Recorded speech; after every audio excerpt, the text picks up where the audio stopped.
Hablar con ustedes. Un placer.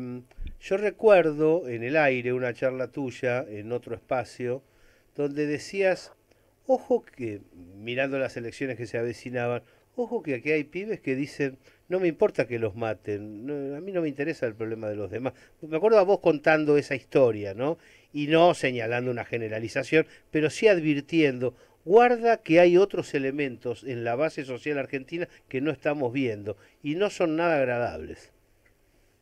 Sí, sí, estaba escuchándolo un poquito a los compañeros y el tema de la situación social en las escuelas es explosiva. Sí. Realmente no es más grave por el trabajo docente que se realiza. Eh, Particularmente mi carrera yo la desarrollé en la Comuna 4, Barracas y La Boca, Ujú. y la situación se ha empeorado muchísimo.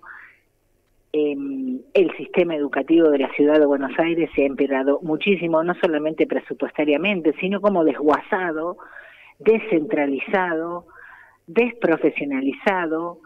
Y bueno, en este momento yo estoy jubilada, pero estoy muy en contacto con las compañeras, soy del sindicato UTE, como vos dijiste, y se están viendo cosas muy preocupantes. Yo creo que es por el desmembramiento familiar que hay. Eso Ajá. se ve muchísimo, que la misma situación familiar no es contenedora de la situación. Ujú. Y bueno, estamos ante una encrucijada. Hasta Hay que ahora discutir todo. no se había dado una situación como esta, es decir, hay una agrupación, es muy difícil para tan chiquitos llamarle agrupación o Sí. banda, ¿no? Pero de 13, 14 años que había conseguido armas y tenía planificado matar a todos sus compañeros, e inclusive Ujú, hacer una recorrida por la escuela de ingeniero Maschwitz para terminar con los que quedaran vivos, por las dudas. Bueno, ujú, obviamente que una cosa es una pelea en la esquina, una cosa es como se dio ahora en la Universidad Nacional de La Plata, una pelea a cuchillo, como se dio hace ujú. una semana atrás, y otra cosa es esto, donde hay, por un lado, como dijo Marcos, algo que resuena de películas y de noticieros norteamericanos, ¿no? Como Sí, base de inspiración. Y por otro lado, una novedad en el comportamiento horizontal argentino. sí, en los colegios se ve, ha habido casos que se han llevado chicos muy chiquitos estupefacientes a los colegios. Bueno, ahí hay que replantear todo un montón de cosas, desde la formación docente, desde el tipo de escuela que se necesitan, de los programas de estudios que se necesitan.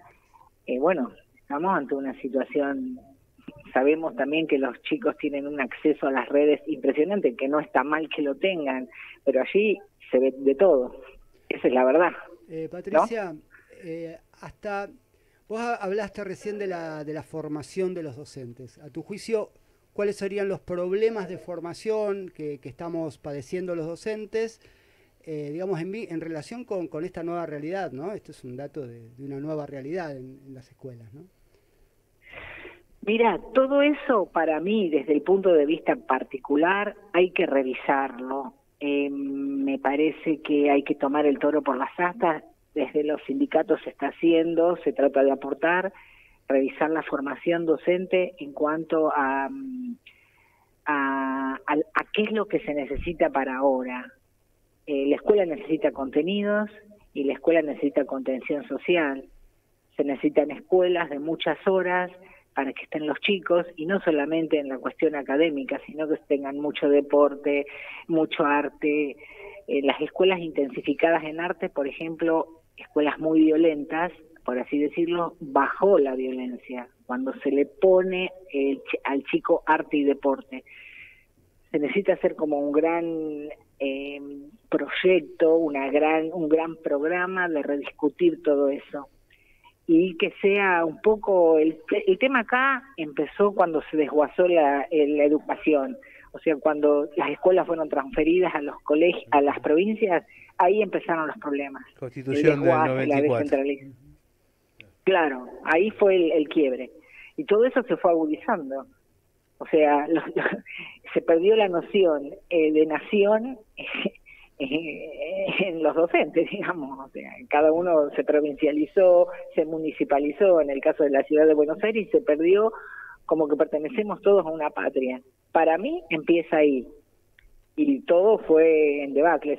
hubo un periodo desde el 2003 hasta el 2015 que se trató de unificar, se mandaban muchos elementos, libros a los colegios, materiales, insumos, pero bueno, ahora estamos en esta situación y en manos de este gobierno la solución por supuesto no va a llegar. Patricia, ¿qué tal? Acá Marcos Maldonado te saluda.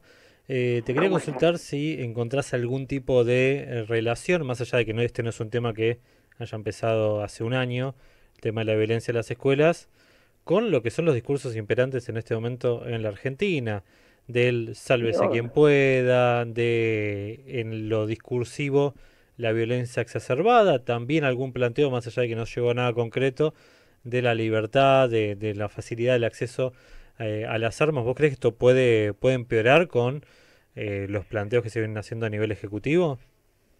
Sí, claramente. Yo no tengo muy claro si el señor que está de presidente no es el resultado de una sociedad, de una parte de nuestro pueblo que es así. No sé si me explico muy bien. Claramente.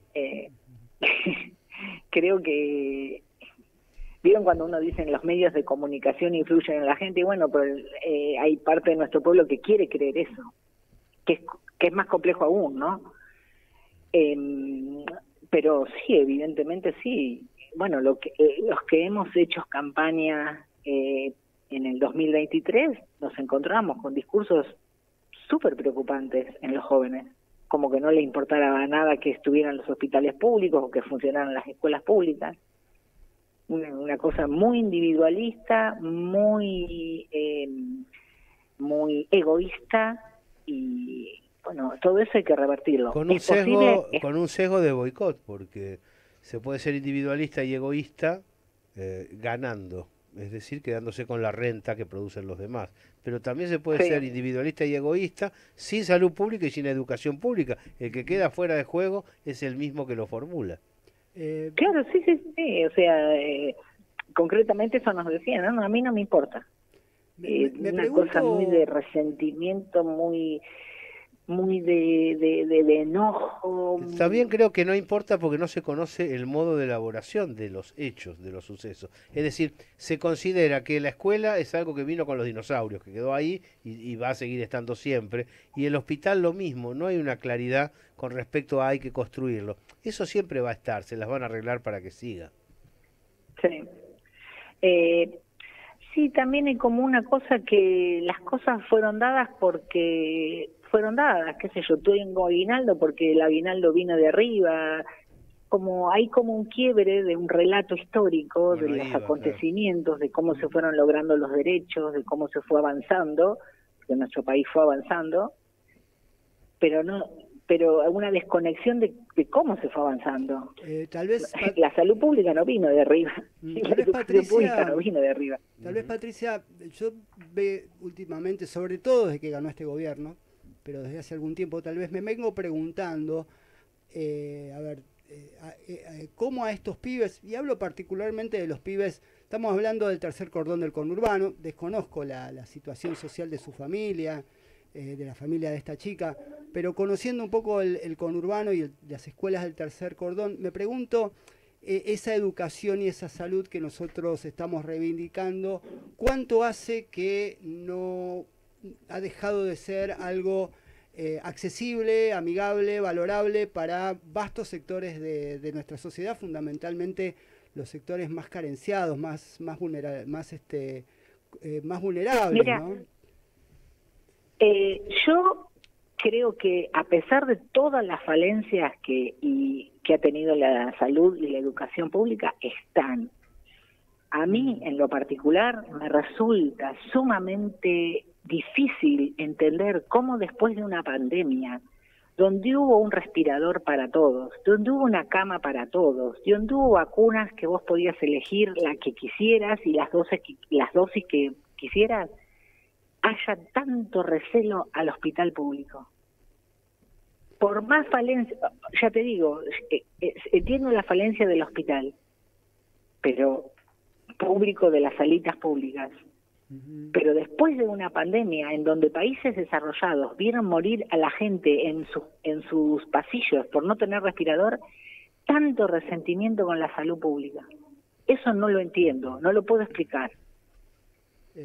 Es una buena pregunta. La pregunta tal vez también sería, digamos, más allá del hecho de la pandemia, ¿cuánto digamos, cuando un pibe cuya familia no tiene un trabajo en blanco y tiene que rebuscárselas como puede y tiene que ir al hospital público, hacerse una radiografía significa esperar 3-4 meses?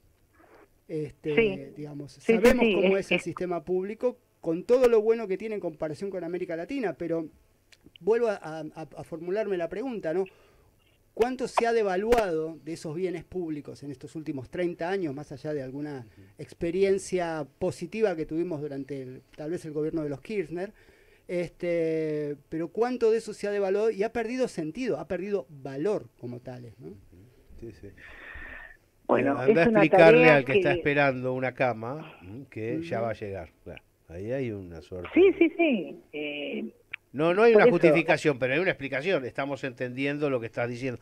Retomando el título de este especial, esto que sucedió, esto de atacar en banda, esto de canalizar el resentimiento, lo que estás mencionando, a través de un grupo organizado, ¿es nuevo en la Argentina? ¿Marca un antes y un después? ¿Nos lleva a una situación de difícil manejo?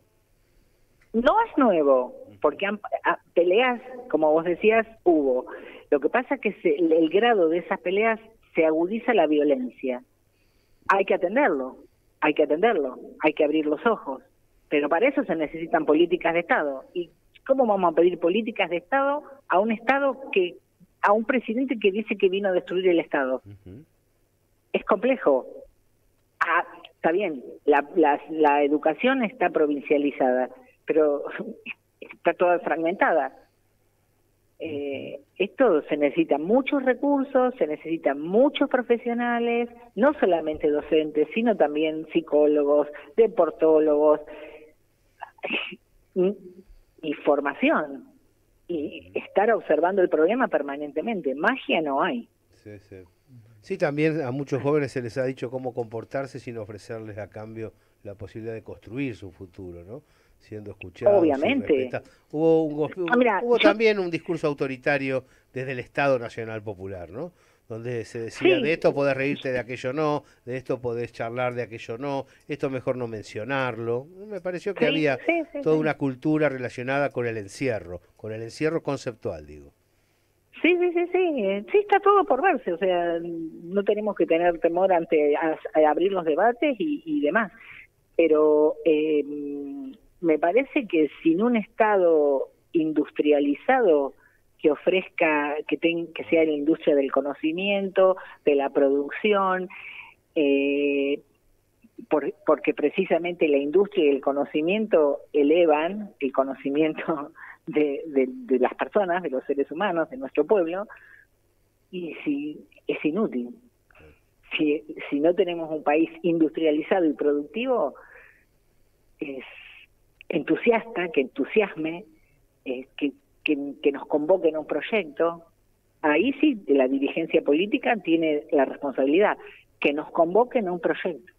Eso es lo primero. Dejemos, Marcos, de lado las determinaciones políticas, voto tal, voto cual. Tu generación, digamos, jóvenes grandes, jóvenes ya con trabajo, con cierta calle.